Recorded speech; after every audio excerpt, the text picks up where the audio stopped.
When I'm through, Mr. Bully, you can speak. I tell you, guys who beat up women and girls, pick on girls, they tend not to pick on guys, but you push around girls. I don't like that. The state of Texas versus Lynn Lassau. You're Mr. Lassau. Come on. All right. The defendant is present with his attorney, Mr. Burbank, and the state's attorney. Earlier in this case, the defendant entered a plea of guilty in this case. A pre-sentence report was prepared. Have the parties had an opportunity to review it? And are there any corrections or changes to it? State? Nothing, state. And defense? Nothing. Then it's made a part of the record for all purposes.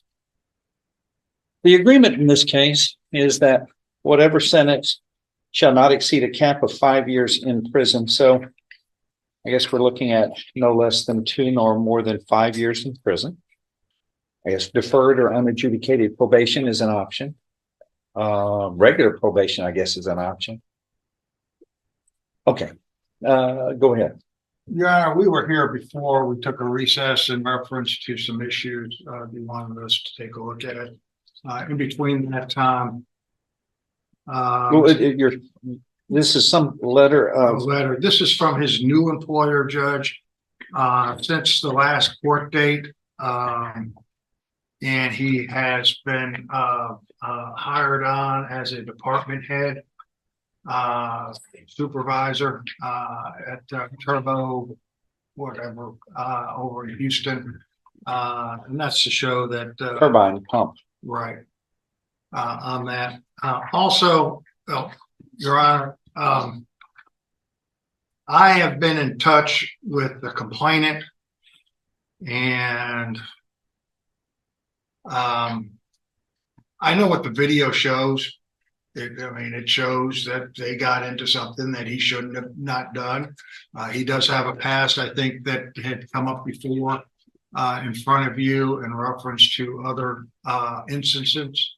I see a criminal mischief. Right. And well, there was also some family matters that were discussed before. He still has a young child. He's the primary caregiver over in Houston she's minor. And it does involve the child and the mother. I think he probably just took the wrong course of action with mom. But he has had continuous, though she says, and I'll be very frank with the judge, she says, well, he's not letting me see her, but he is living over in Houston. I believe she's over here in Beaumont, or in this area of Jefferson County area. But this all started over the care and condition of the child, and that he felt that she was not being taken care of properly. Who? The child was not being taken care of properly by mom. There again, I think he took the wrong steps. I think he admitted that he does have a history of kind of taking the wrong steps, and because it's right there in the PSI report that the state and you pointed out the last time we were here.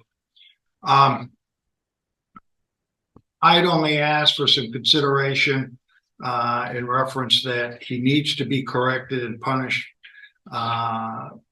If he goes to TDC, there are more people than him that are going to be hurt, and specifically is the daughter or the child.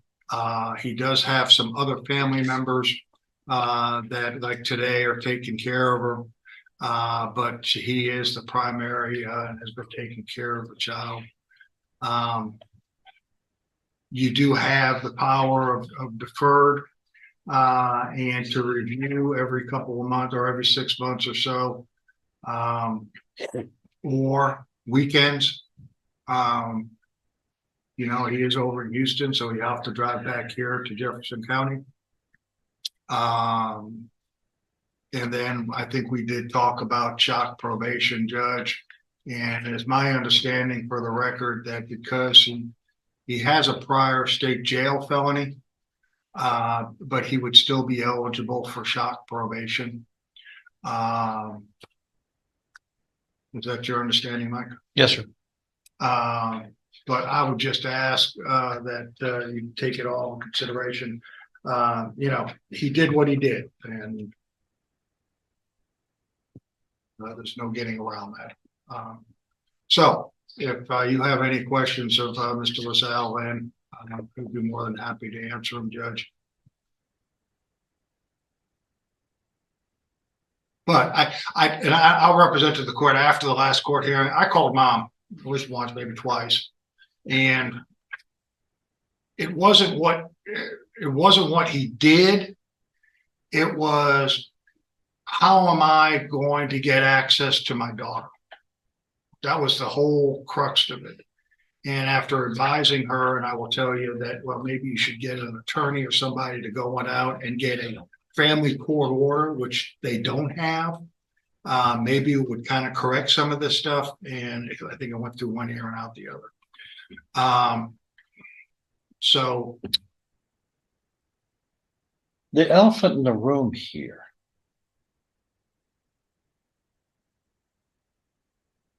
A couple of elephants are in the room here. I wasn't going to punch my ticket on that one, Judge. This isn't the first assault on this lady. No. You pleaded guilty, I presume, but you were convicted, placed on regular probation in 2019 for, let's see, assaulting Jacqueline Frank. The same complainant here. Let's see, by scratching her face with your hands, and at the time there was a family member. And I'm looking here that the probable cause affidavit was again, let's see, it was communicating with the defendant, leaving work, advising him she was coming to get her daughter. LaSalle kept telling her he was bringing her, found LaSalle in the parking garage of the hospital. LaSalle appeared intoxicated, used his right arm to wrap around her neck and telling her to shut up. Then let her go. She attempted to grab her child. He began to claw at her face and eyes, kept swinging at her with his fists, but missed due to his intoxication. The complainant had a large bleeding scratch on her right lower arm and also multiple red marks and slight bruising on her face and neck. Her mouth was bleeding from a scratch on the inside, but wasn't aware where the blood was coming from. Okay, so a big deal was made about this. You come into court with a bunch of strangers who now enter into your personal lives because you aren't acting responsible and peaceful. Are you married to this lady? Yes, sir. Okay, well, and if sometimes for one thing, and when all this happens, which has happened several times, this is what was presented. This is from her, and here, that's a mistake. I don't understand why. Well, because we all know what happens is, and it happens in this kind of relationship, and it never happens from the male's point. It's always the woman, but the woman's kind of stuck in a situation. I sympathize with them. I've been in a relationship for 40 plus years, and you have good times, bad times, great times, actually. But in difficult times, it's worked out responsibly. I don't go scratching and punching and threatening. And some of these people are put in an environment, they're victimized to where they really don't have, that they want a relationship that's peaceful. But you make this a living hell for this poor lady. So we made a big deal about it. You were put on probation. And here you are. Let's see. Didn't take very long. You were placed on probation for a year in 2019. So I guess you were released in 2020. So Let's jump ahead to June of 21, a year later.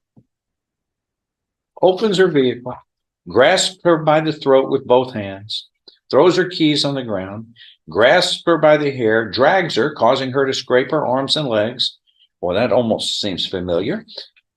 Held her down in the parking lot by applying pressure to the back of her head, causing injury to her face. Hold on, though. Where's the child during this? Right there at the scene? I'm sorry. Let's see. Beating the truck and shouting at their daughter. My daughter was. No, I'm sorry. This says Lau came to her home on Harding Drive, began beating on her truck window and shouting at their daughter. He then followed her to the Conoco, located at East Lucas Drive, reached in the window of her vehicle and grabbed her by the hair. No, I don't.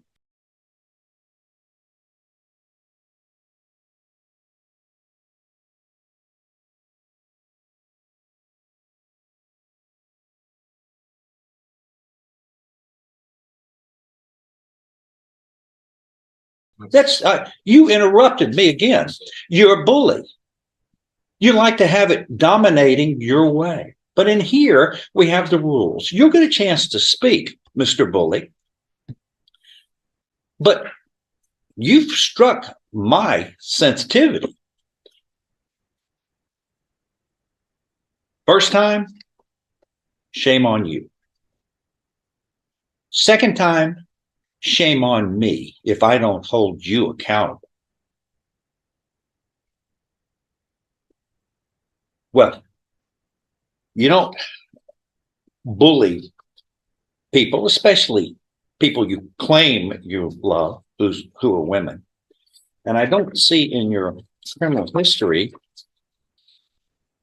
picking on guys. Isn't that interesting? I see a possession of marijuana, possession of controlled substance, driving while intoxicated. That was above 0.15. You have no self-discipline.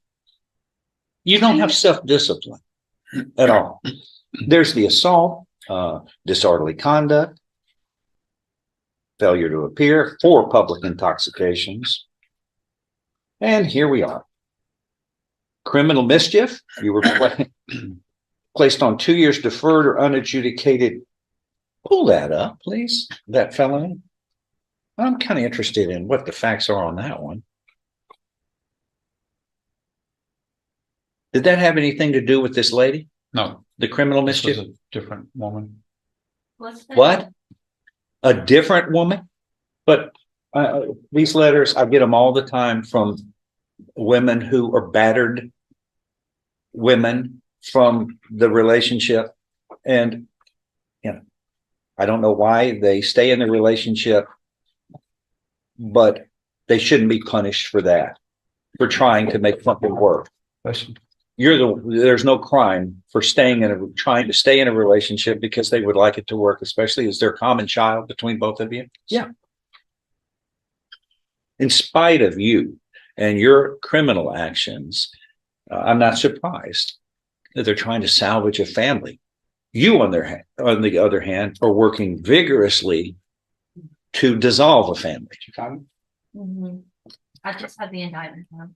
Let me see it. You want the PC? Yeah. I'm printing out the indictment, but I did not.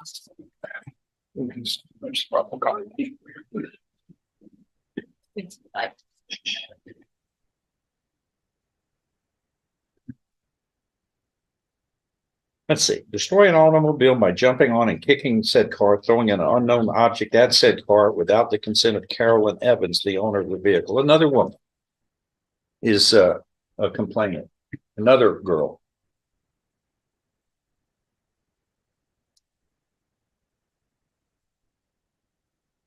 And it's a girlfriend-boyfriend relationship.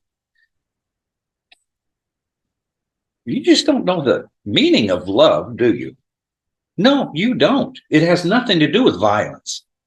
But this is the third female that you are in a relationship with that you've assaulted or was involved in assaulting your property. You observe the defendant exit his vehicle, go to the apartment. He was yelling, beating on the door, damaged the property that was on the porch. Then you were witness to go to the car, cause over $2,000 worth of damage. Then get in your black Chevy Camaro and not stand around and try to explain or fix the mess or wait for the police, but you fled. You fled. You don't handle your issues at all well. And this is the second assault of this same woman.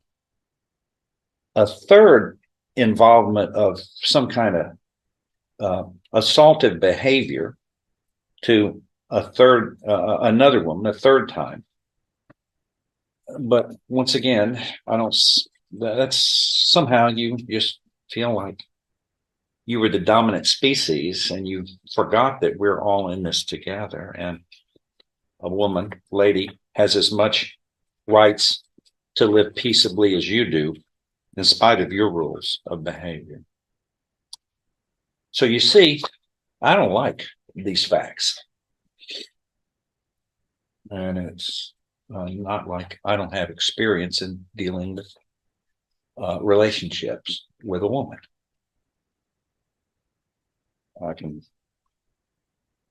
You work things out, but you don't damage their property. You don't scratch their face.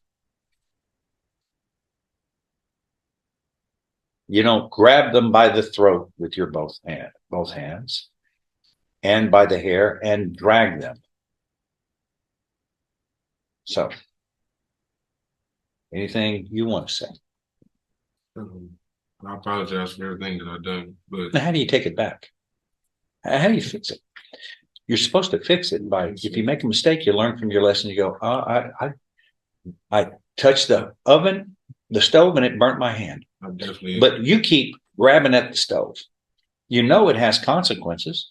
A bunch of strangers now, me, for example, are in your life, your personal life, because you are irresponsible in dealing with your personal life. And it's one thing if you want to just beat the heck out of yourself or scratch yourself, or, that's bizarre, but not others. In front of children. They've got to see this. They've got to see the results of it. Don't tell me they don't. But this is the third time, sir. I just... Judging them. And then I also pointed out you were placed on probation, then pleaded true on this. This was that criminal mischief. Then you pleaded also pointed out the motion and it's true to some violations that resulted in of probation. So you've been on probation twice, right? Yes, sir. Now, for this, number one, for this state jail felony on the criminal mischief, and it was revoked. And then you were sentenced to 16 months in the state jail. Then this assault, family violence.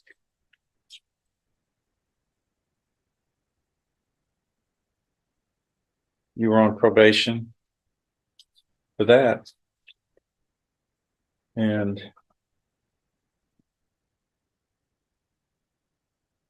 it doesn't look like you were probation for 1 year. That doesn't look like it was revoked. No, sir. And then, so here we are. You were on a possession of marijuana back in 2008. That was a misdemeanor. It was revoked. And then looks like there were two deferred probations, a possession of marijuana and a possession of an unknown controlled substance in misdemeanors. They were both revoked at probation. Your DWI, it looks like you served that out in 13. The family violence in 19, you served out. The criminal mischief You were on probation when that was revoked. I just, we just kind of run out of chances, don't we? When you're doing the same thing or similar. What states? Judge, due to the limited injuries on the victim, I put a cap of 5 years on this. Would recommend the 5 year. I don't think I need to argue anything more. You've kind of covered all the bases.